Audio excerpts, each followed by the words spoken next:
Okay, so for tonight's presentation, we have a very special guest. So Mr. Jason Song. We know Jason for quite a while. Okay. Jason himself is actually a lender. He used to fund a lot of our deals. He specialized in 1 to 4 unit, fix and flips, constructions, and things like this. But throughout the time, we become good friends. We know each other pretty well for the last few years. And I introduced the Sequoia platform to him. He liked it. As a matter of fact, he now is a Sequoia advisor, meaning that he joined Sequoia. He wants to help us to build Sequoia. And his goal, when he met up with me, when I talked to him about Sequoia platform, the first thing he's saying that, hey, Alan, how much you want to sell Sequoia? I said, I'm not going to sell Sequoia now. Okay. I'm going to build this company. And he sees the vision. He likes it. So he's actually partnering up with us and help us to build Sequoia. And now one thing about Jason is that he is a lender himself. He knows the industry very, very well. So right now he's wearing 2 hats in Sequoia. The first hat that he's wearing is what we call the Sequoia Training Director. As we speak, he is finalizing the Sequoia certification class right now. We understand one thing. Many of us coming from many different fields. Could be a real estate agent, loan officer, whatever that might be. Commercial lending is new to a lot of people. So how can you really profit from commercial lending? What do you need to know? Most importantly, how do you market yourself? How do you generating leads? How do you filter out your client? So on and so forth. So Jason has been in this field for so many years. He is going to put all his experience into the Sequoia certification class. So one topic that he's going to talk about tonight is the Sequoia certification class. Now, he's not going to teach tonight.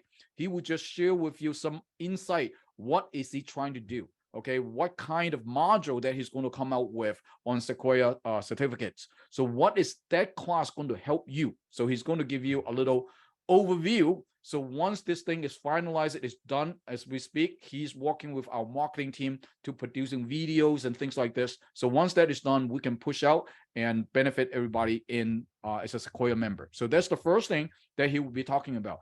The second hat that he's wearing, it's our second branch in Sequoia. It's called Sequoia Investment.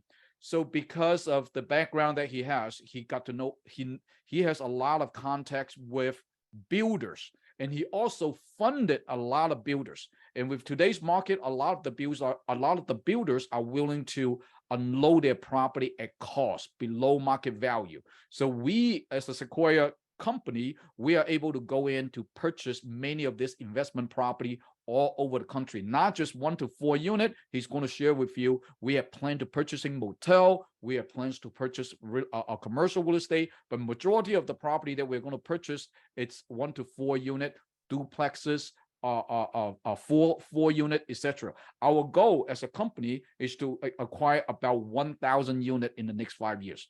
So what does that mean to you as a Sequoia member? Okay, so without further ado, I'm introduce you to a very good friend of mine, a very important person in Sequoia, Mr. Jason Song.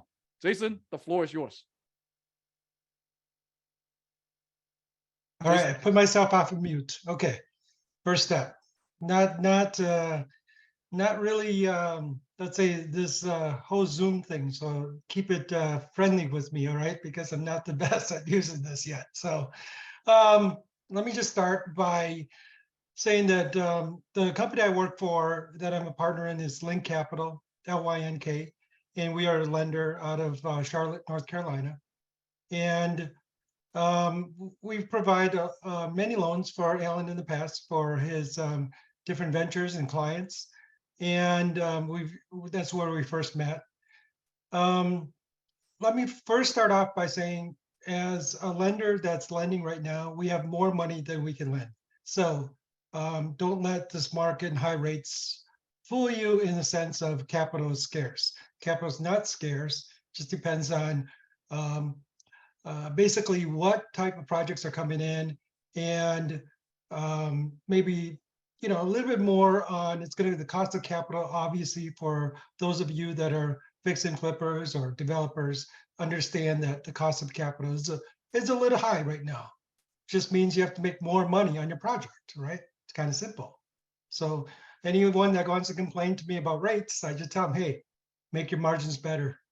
And then, then you don't have to worry about the carry. But that's for a different discussion, a different time. I think Alan's program of training many of you into loan origination or lead generation is basically the most important step in any lending corporation. Is we have money, we have Reg D private money, we also have capital partners that we utilize some of their capital. Secondary market, for those of you that take advanced classes, we could introduce what secondary market means. For right now, we're going to really concentrate on the nuts and bolts, which is the lead generation. So we're going to go over different ways of lead generation. We're also going to go over your typical borrower. It's, first of all, the first thing that you have to understand, it is non-owner occupied. So that's the first step. We are private lenders in the commercial space, but commercial also means rental properties and houses that are like your second house or some kind of house that you're going to fix and flip or have it as a rental property, or many build to rent type of communities, etc. So the first thing to remember is non-owner occupied. So make sure people aren't calling you up and saying, hey, can I get a second mortgage on my house?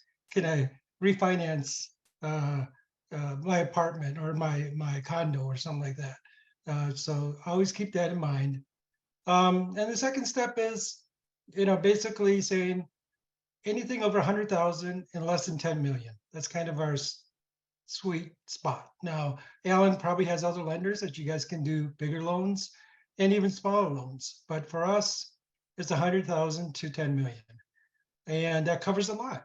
That covers your typical fix and flipper that will find a property that they can get, let's say, for 200,000, put 100,000 into it, and then resell it for 500,000. That's your typical type of deal, or maybe smaller margins. Then we also have the people that see an opportunity these days. Cash is king. So if you see an opportunity where you can buy a rental property and you want to get financing for that, we also offer that. There's two type of loans typically that we offer. Is a bridge loan, and a bridge loan just means kind of what the term really kind of states. It's a bridge. It's a bridge between what you want to do. If you are going to fix and flip, you need a bridge loan. Even though it's called a renovation loan, it's still a bridge loan because it's a short-term loan. It could be anywhere from 12 months to 18 months. Then there's the longer, which you're going to hold for a longer period of time because you're using your money into real estate and want to get a nice return or rental income. So those are what we call rental loans. And that's typically similar to what you get on your traditional home mortgage. It's 30-year, could be 5-year ARM, 10-year ARM, etc. But it's basically for a long-term type of holding, and you would get lower rates, obviously. So think about shorter the loan, the higher the rate, longer the loan, lower the rate, etc. Kind of, these are things that probably, we'll go into as we get into the training. We'll go in through the different types of loans that we offer.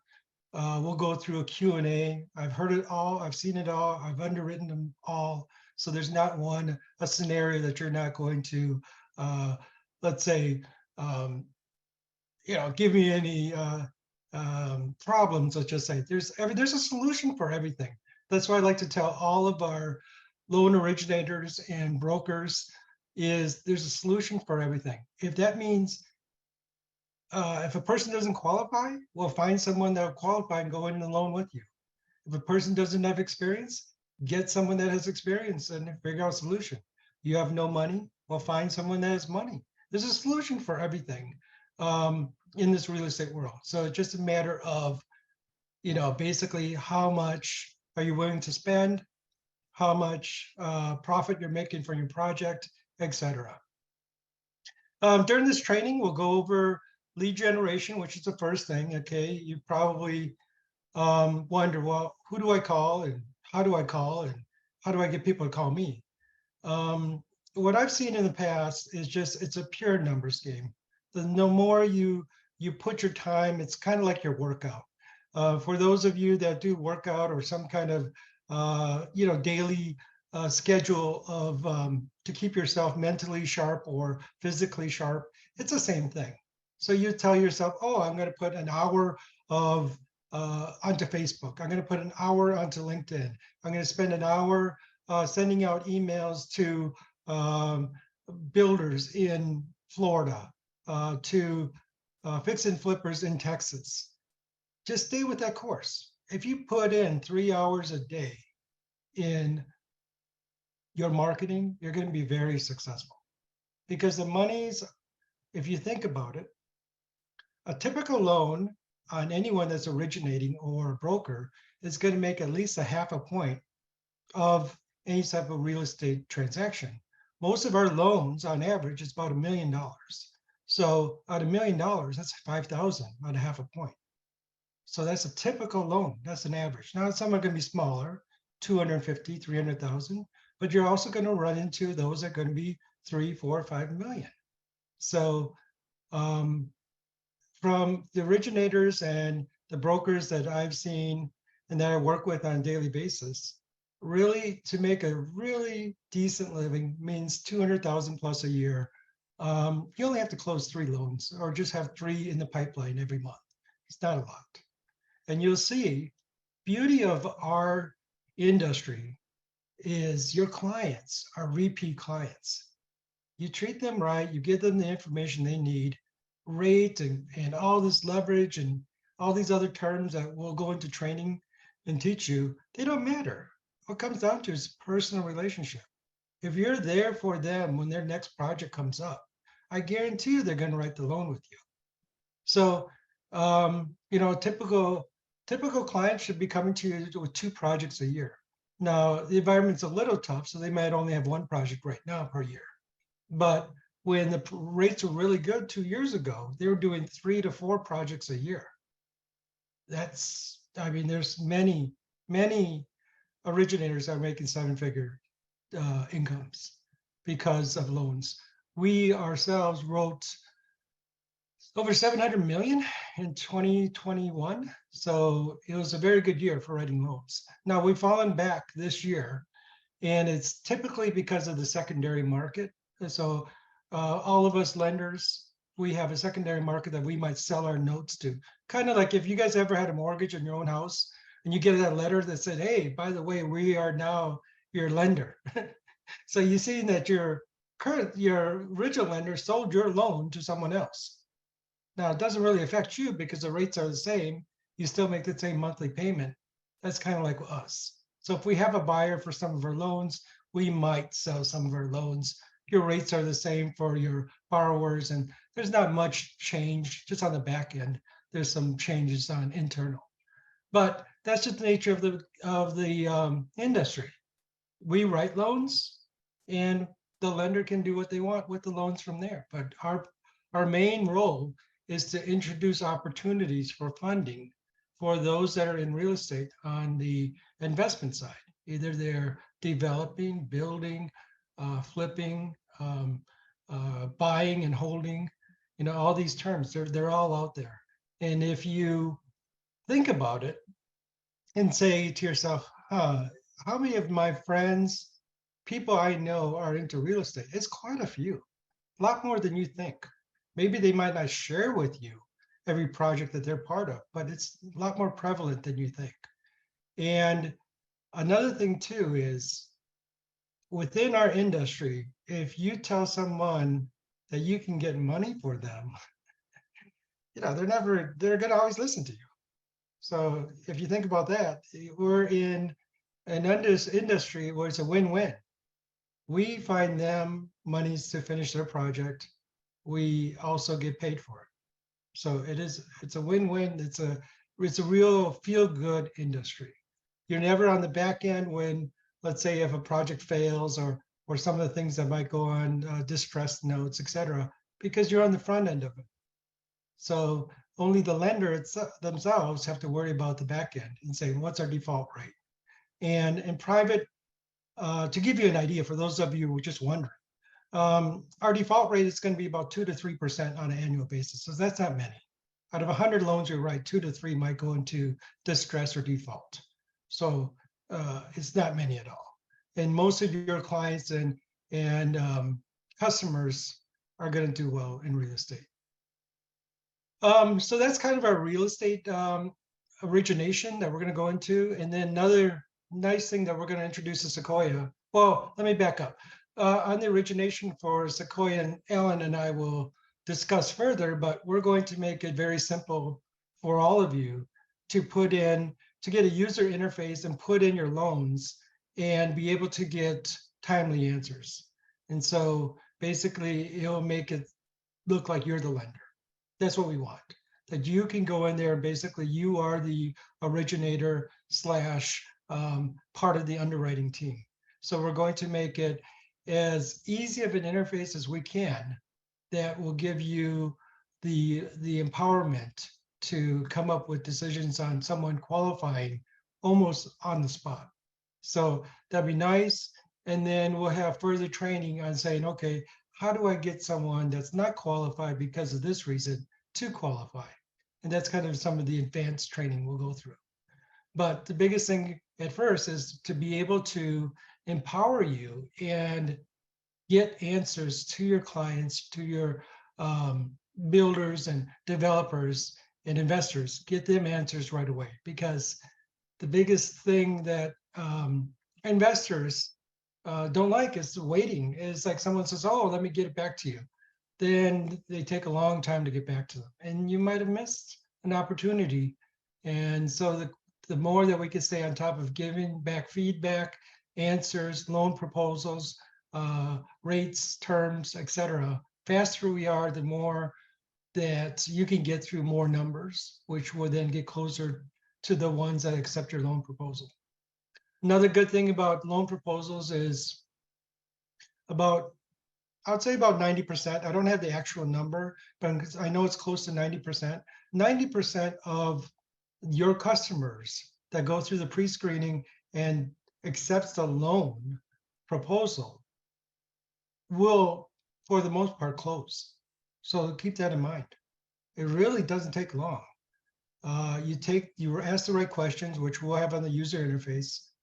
You put in the right answers, you send out loan proposals, they sign off, and from there it just goes right into processing and underwriting, and we will have the funds allocated for that project. So we try to make it as simple as possible within the lending platform, and at the same time make you all look very professional and knowledgeable. When I first started, and this is pre-COVID, is I'm from the franchising industry, and I came over to the lending side. I started with LinkedIn, and LinkedIn was great because they would ask me all these questions, and I didn't really know the answer. So I'd just get back to them in a text or in an email. So you could pretty much put on pause and get the correct answer that you need. And one of the things that we want to set up with Sequoia is for you to be able to get those answers on a timely basis. So as you ask those questions, rather than trying to fudge your way to coming up the right response, we can't chat GPT everything, right? We have to come up with our own responses too. So we're giving you access to those timely answers. So we'll have people to assist you. So you make it look like, you're a very large company. So that's kind of loan origination. And we'll go into advanced courses of underwriting and some of the closing procedures and loans. So that way you can go through that, and even some post-closing, how it works. How does draw schedules work? How do people complete their jobs? How do they pay out the loan when they're done? These are questions that many people just assume that we already know, but we have to learn those things too. As a front-end lender, originator, you still need to know the back end. Well, who takes care of me after the loan is written? So we'll go through that process and those questions that you may have.